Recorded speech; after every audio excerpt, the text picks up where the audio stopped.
Good morning everyone. तर सीमाज लाईफमध्ये तुमच्या सगळ्यांचं मनापासून स्वागत करते. इकडे सकाळी सकाळी आता अंघोळ केली, फ्रेश झाली आणि त्यानंतर सगळ्यात आधी देवपूजा करून घेतली. आणि आज की नाही माझ्या देवांना मस्त फुलं सुद्धा मिळालेली होती. तर देवघर खूप छान असं सुंदर दिसत होतं, प्रसन्न वाटत होतं.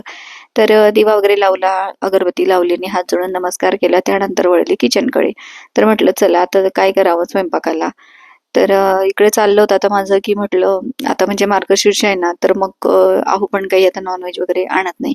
त्यामुळे म्हटलं साधंच काहीतरी करूया म्हटलं. तर एक आमटी करणार होते मी आणि त्यासोबत आमटी, भात, पोळी असा आजचा बेत होता. तर म्हटलं चला करून या. पण रातचं पण एक्झाम होती आज आणि त्यामुळे त्याला लवकर जायचं होतं. तर तो म्हटला, की बाकीचं तू करत बस नंतर, पण आधी मला थोडंसं काहीतरी करून दे आणि मग मी अभ्यासाला बसतो. म्हटलं ठीक आहे. मग त्याच्यासाठी की नेहमी मस्त असं इकडे आता लच्छा पराठा करणार आहे, तर माझ्या पद्धतीने दाखवते तुम्हाला मी. तर कणिक करून घ्यायचंय. त्यानंतर अशी एक आपल्याला फक्त एक पोळी लाटून घ्यायची आणि पोळी लाटल्यानंतर त्यावर आपल्याला बेसिक जे मसाले मी घालते, तर तसे मसाले घालून आपल्याला ती पोळी करून घ्यायची. तर इकडे आता खोबरं आणि शेंगदाण्याची चटणी होती माझ्याकडे, बारीक केलेली अगदी, आणि त्यामध्ये लसूण, मीठ वगैरे होतं. त्यानंतर कढीपत्ता चटणी घातलेली मी आणि ती आपल्याला त्या पोळीवर पसरून घ्यायचे. इकडे आता चिली फ्लेक्स घातले. तर मिक्स सीड्स असतात ते आपण जे पिझ्झा सोबत मिळतात ना, ते पाऊच, ते पण आपण घालू शकतो जर हे नसेल तर. नंतर थोडंसं मीठ घातलं. चिमूटभर आपल्याला हळद घालायची त्यामध्ये आणि थोडं तेल पण घालणार आहे मी, म्हणजे ते सगळीकडे पसरवायला आपल्याला बरं पडतं. मग थोडंसं तेल घातलं. त्यानंतर म्हटलं सगळ्या पोळीवर असं व्यवस्थित पसरून घ्यायचं आणि इथं व्हिडिओत दाखवल्याप्रमाणे आपल्याला त्याची घडी घालून घ्यायची आहे, म्हणजे व्यवस्थित आपल्याला लाटता येतं मग. तर इतकी छान लागते ना ही पोळी. मस्त दोघं बाजूने तूप किंवा साजूक तूप किंवा नाहीतर मग तेल लावून भाजा आणि मस्त खरपूस भाजली जाते आणि सॉस सोबत किंवा नुसतीच पण खायला खूप छान लागते आणि चहा सोबत तर एक नंबर लागते. तर राजला तर खूपच आवडते. मग राजला एक दीदीला एक असं करून दिली होती मी आणि म्हटलं ठीक आहे. मग आता असं गोल आपण करून घेतलेला आहे आणि त्याला आपण हलक्या हाताने लाटून घ्यायची. खूप जास्त तिला काही दाबायची नाही, आपल्याला थोडंसं हलक्याच हाताने लाटून घ्यायची. नंतर दोघं बाजूने मस्त खरपूस अशी भाजून घ्यायची तिला तव्यावर. तर खायला पण खूप छान लागते आणि लहान मुलं असतील ना, लहान मुलांना तर खूप जास्त आवडते, अजून 5-6 वर्षाच्या मुलांना. तर माझ्या राजला आधीपासूनच अशी सवय पराठे वगैरे ते खायची.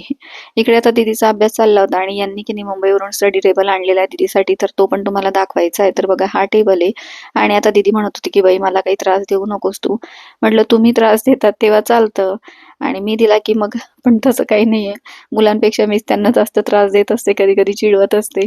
तर चालतं आमचं. इकडे आता म्हटलं चला मठ डाळ मी टाकलेली होती थोडीशी शिजायला आणि त्यानंतर मग फोडणी देणार होती. त्यावर असा जो बारीक बारीक फेस येतो ना, तो काढून घ्यायचा, त्यामुळे की नाही आपल्याला ऍसिडिटी, पित्त वगैरे होत नाही. हा फेस जर तसाच राहू दिला तर त्याच्याने आपल्याला पित्त होण्याची जास्त शक्यता असते. तर म्हटलं चला इकडे आता वाटण पण करून घेतलं होतं मी कांदा खोबऱ्याचं, थोडं जास्तच केलं होतं, म्हटलं नंतर पण कामात येईल.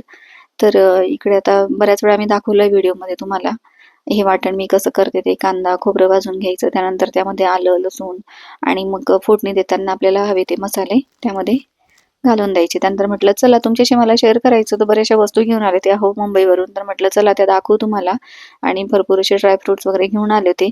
तिकडे एक मार्केट आहे आणि जवळच, म्हणजे त्यांचं ते कामानिमित्तच गेले होते ऑफिसला. मग थोडा वेळ होता त्यांच्याकडे, तर सगळेजण ते गेले थोडं शॉपिंग करायला. तर मग तिकडनं त्यांनी बरंचसं घेऊन आले. इकडे हा चहा मसाला आहे. तर म्हटलं त्याला काही बाकीचं लेबल वगैरे नव्हतं, पण त्याचा सुगंध खूप छान येत होता. त्यानंतर हे अक्रोड आणले त्यांनी आणि बरेच म्हणजे रिझनेबल रेटमध्ये त्यांना मिळालं. हे खजूर आणले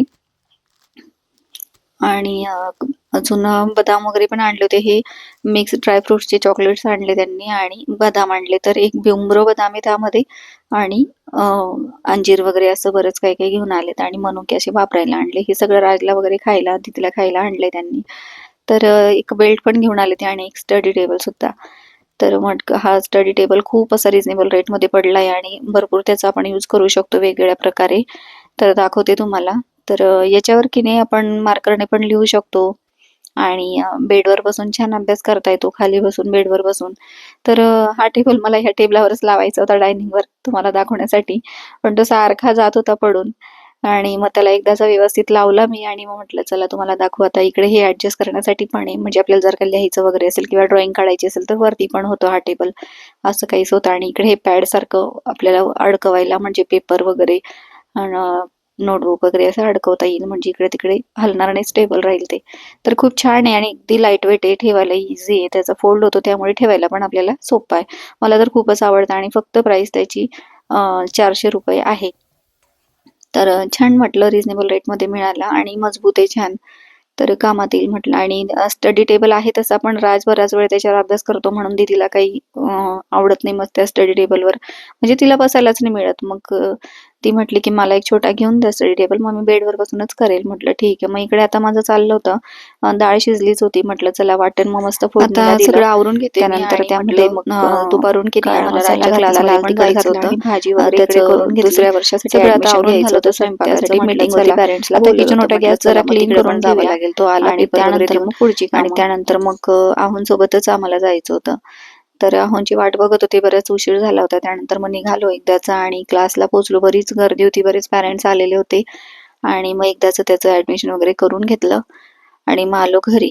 तर चला, आजच्या ब्लॉगमध्ये एवढंच. आणि ब्लॉग तुम्हाला कसा वाटला नक्की मला कमेंट्समध्ये सांगत जा, आणि थोडा पण आवडला असेल तर लाईक, शेअर, सबस्क्राईब करायला अजिबात विसरत जाऊ नका. भेटूया पुढच्या व्हिडिओ, तोपर्यंत